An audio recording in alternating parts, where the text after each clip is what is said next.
ভালোবাসেন কেমনে? হ্যাঁ, ওরকম একটা দুধের বাচ্চারে তুই এমনি আগুন দিয়া পুড়ে ফেলাস কেমনে? এই জানোয়ারের বাচ্চা, এই তুই কি মানুষের জাতের মধ্যে পড়স না তুই অমানুষ রে? এত সুন্দর একটা বাচ্চা তুই কেমনে পুরাইলি অমানুষের বাচ্চা? না করছি আমি কোনো ভুল করি নাই। একার লেগে আমি সব করতে পারি। তুই দেখছস এমন আমার ভাগ্য ঘুরে যাইতেছে। হ্যাঁ, আইসা আমার বুঝের জ্ঞান দিতে। ওরে তো ডাইরেক্ট ফাঁসি দেওয়া উচিত।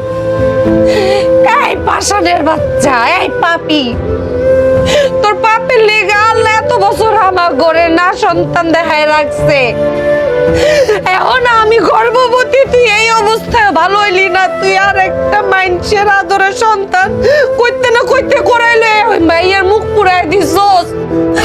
তুই তো পাপ করছস, তুই বুঝছস যে পাপের শাস্তি কত ভয়ঙ্কর হইব। আরে যা, মারুম করে বহন করে দিলাম। জনদরদি মার্কা কথাবার্তা কইতেছে। পেটে খাওন না থাকলে তুই তোর বাপের বাড়ির থেকে খাওন দেস। 2 দিন হইছে বান্দিগিরি করে টাকা কামাই করে, আবার বড় বড় কথা কয়।